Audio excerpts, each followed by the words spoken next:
श्रीवत्ससिंहमिश्रेभ्यो नमोक्तिमधीमहे यदुक्तयस्त्रयीकण्ठे यान्ति मङ्गलसूत्रताम् श्रीपराशरभट्टार्यः श्रीरङ्गेशपुरोहितः श्रीवत्साङ्कस्वश्रीमान् श्रेयसे मेस्तु भूयसे।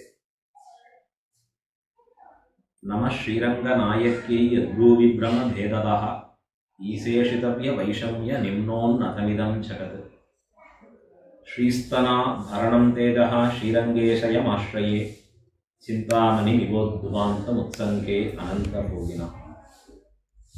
శ్రీరంగక్షేత్రం అక్కడ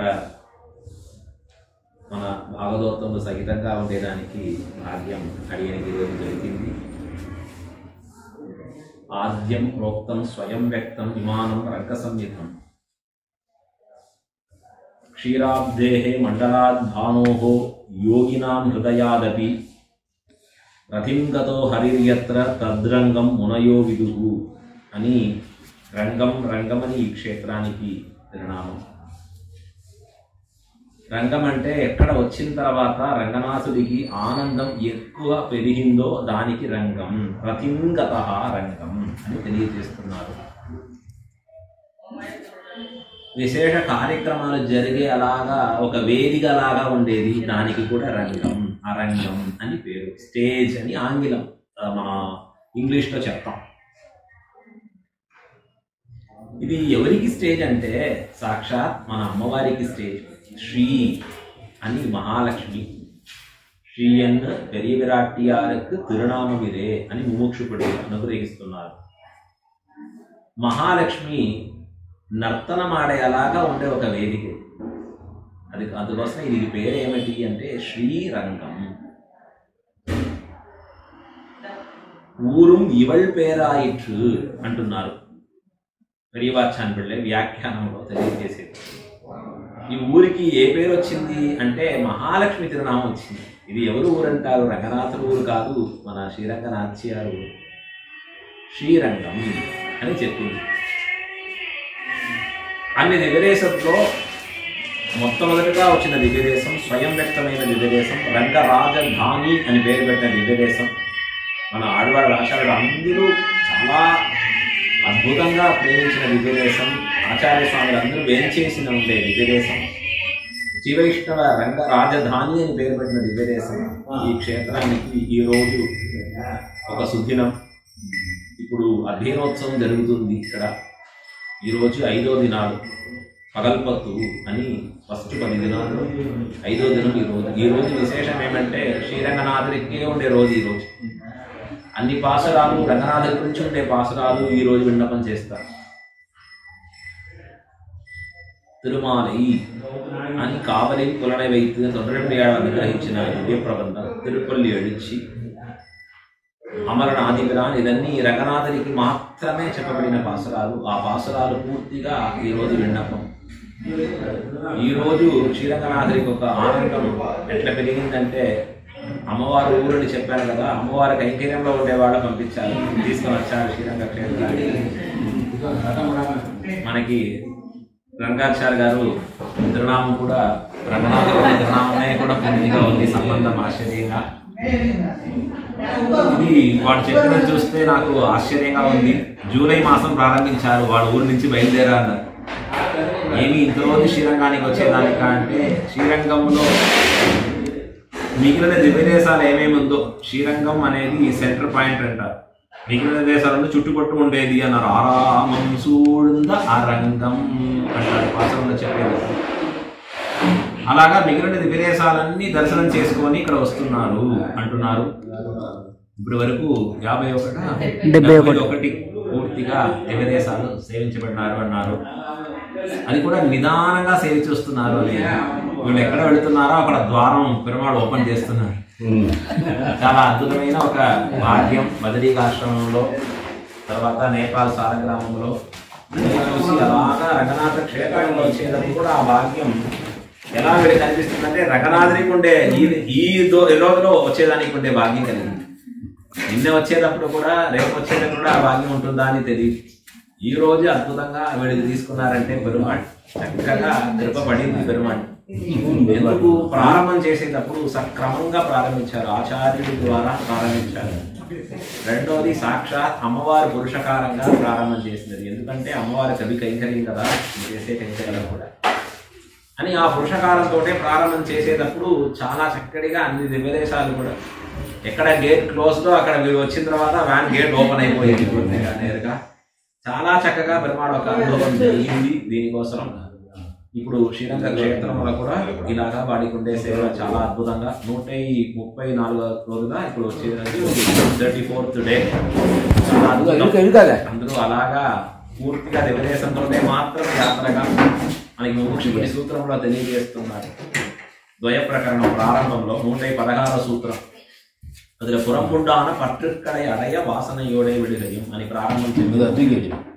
ఆ సూత్రంలో 10 లక్షణాలు చెప్తున్నారు. శ్రీవైష్ణవ లక్షణాలు ఏమేమిటి అని చెప్పేటప్పుడు భగవాన్ అనే సాక్షాత్ పరమాత్మను విడిచిపెట్టి మిగిలిన విషయాల్లో ఉండే ఆశలన్నీ విడిచిపెట్టి సాక్షాత్ పరమాత్ముడు యొక్క ఆధార విందం మాత్రమే మనకి రక్షణం అని గట్టిగా పట్టుకోవడం. తర్వాత మనకి మోక్షం అనేది ఖచ్చితంగా వస్తుంది అని మహావిశ్వాసం. ఇలాగా మనకి చెప్పబడింది. అక్కడ వైష్ణవ లక్షణాలు అని తెలియజేశారు. వైష్ణవాధికారికి అవశ్యాపేక్షితం అని వస్తుంది. అందులో 6వ లక్షణంగా తెలియజేసే ఒక లక్షణం ఇరుక్కున్నాళ్ ఉగందు అరుడిన నిలంగడిలే ప్రవణనాయ్ గుణానుభవ కైంకర్యంగడే పొழுதுபோக்காகையும் అని వస్తుంది. ఇరుక్కుం నాళ్ శరీరం ఎప్పుడు వరకు పెరుమాళ్ ఈ లోకంలో పెట్టుతున్నారో అప్పుడు వరకు. ఈ శరీరం కింద పడిన తర్వాతనా వైకుంఠం. ఎప్పుడు పడుతుంది డేట్ ఆఫ్ ఎక్స్పైరీ తెలియదు అందరికి. అప్పుడు వరకు ఇక్కడ ఉండేటప్పుడు ఏం చేయగల మనకు అంటే భగవాన్ వేం చేసే ఉండే స్థలాలు అది దివ్యదేశం అని పేరు. అరవంలో ఉగందు అరుళిన నిలంగళ్ అంటున్నారు. అదేమిటి ఉగందు అరుళిన నిలంగళ్ అంటే పెరుమాళ్ ఎక్కడ వచ్చి చాలా ఆనందంగా వేంచేసి ఉన్నారో దానికి ఉగందు అరుళిన నిలంగళ్ దివ్యదేశం అని పేరు. అలాగా ఉండే దివ్యదేశాల్లో వేంచేసి ఉండే పెరుమాళ్ ఎందుకు వచ్చారు అంటే వాడు పరమపదంలో చాలా చక్కగా ఎవరు చూసుకోలేదా, ఏమన్నా బాధ కలుగుతుందా అక్కడ అంటే కాదు, అక్కడ ఇంకా చాలా బాగా చూసుకుంటారు. అక్కడ ఇలా పెరుమాళ్ వాడు ఒక నేత్రం ఇలా వస్తే అక్కడ 100 మనుషులు వచ్చేస్తారు. ఇలా అని చూసేటప్పుడు 100 మనుషులు వస్తారు. అప్పుడు ఇంత భోగంగా జరిగే పరమపదం విడిచిపెట్టి ఎందుకు వచ్చారు ఇక్కడ? మనం కూడా చెప్తాం విరక్తాయ శ్రీవైకుంఠాయ అంటూ చెప్తున్నారు. శ్రీనివాసులు చెప్పేటప్పుడు కూడా వద్దయ్యా మనకి వైకుంఠమే, ఇది కావాలి, తిరుమలే కావాలి. ఇక్కడ కూడా రంగనాథుడు వైకుంఠం వద్దు అని ఇక్కడే ఉంటాం. ఎందుకు ఇక్కడ వచ్చారు, ఏం జరుగుతుంది ఇక్కడ అంటే కాకి ఇంకా ఎక్కువ ప్రేమ చేస్తారా వీడు కాదు. పెరుమాళ్ళు ఏం రా అంటే 5 నిమిషాలు వస్తాను స్వామిని వెళ్ళిపోతారు. మళ్ళీ ఎప్పుడు వస్తారో తెలియదు. పెరుమాళ్ళకి విముఖరాలే ఎక్కువ ఉంటారు. అప్పుడు కూడా పెరుమాడికి బిల్లులో పట్టుకొని నేను వైకుంఠం వెళ్ళిపోవాలి, అందుకోసం ఇక్కడ ఏం చేస్తున్నాను. ఎంత ఆశ్చర్యమైన గుణం ఇక్కడ. అక్కడ అందరూ ఎదురు చూస్తున్నారు, వెంకటేం చేస్తున్నారు, వాడు విడిచిపెట్టి ఇక్కడ వచ్చి ఇక్కడ ఉండే పిల్లలందరూ కూడా మంచిది చేయాలి అని భగవానికి ఒక అభిప్రాయం. 4 కుమారులు ఉండేటప్పుడు 3 చాలా బాగా ఉంటున్నారు, ఐఏఎస్ డాక్టర్ అనేటప్పుడు.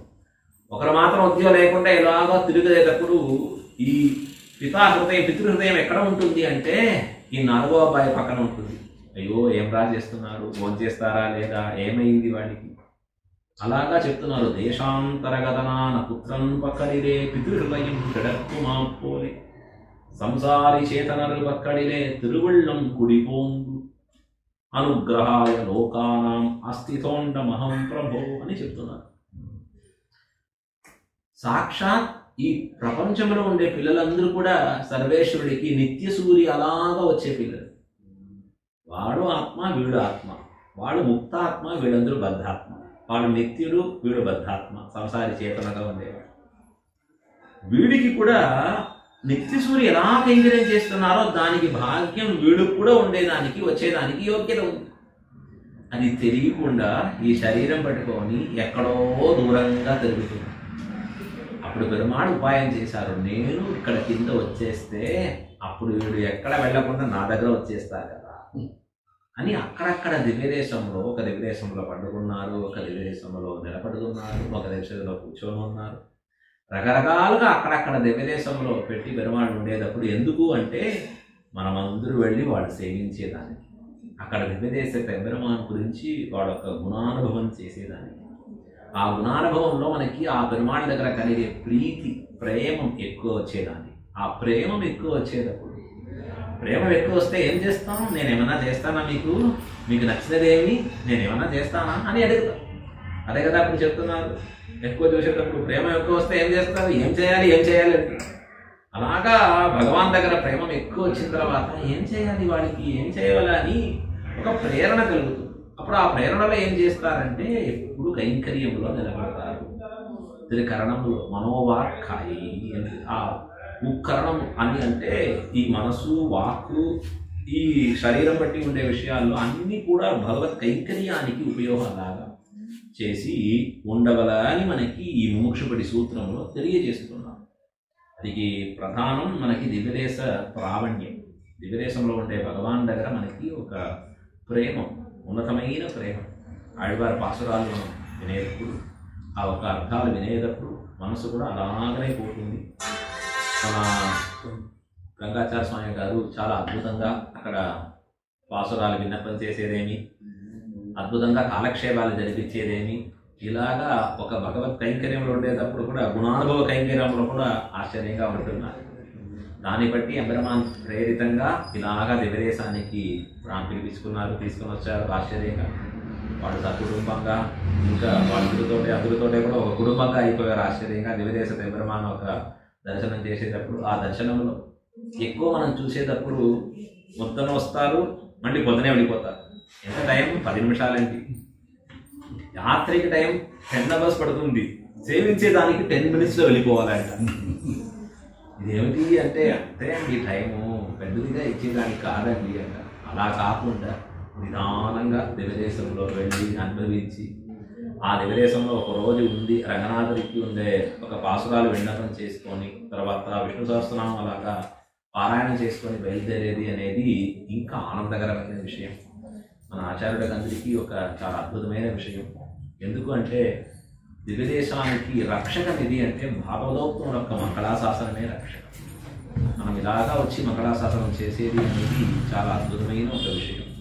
వీళ్ళ ఒక ప్రీతి, ఒక అనుభవం ఎప్పుడు పెరగవలపోతే ఇంకా వాళ్ళ వంశస్థులు కూడా ఇలాగా ఉండే ప్రేమం ఎక్కువ రావాలి.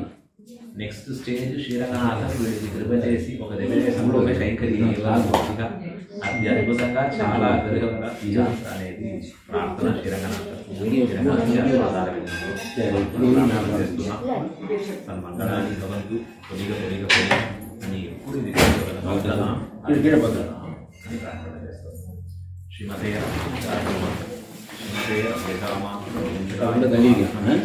శ్రీరంగవాసినే భూయా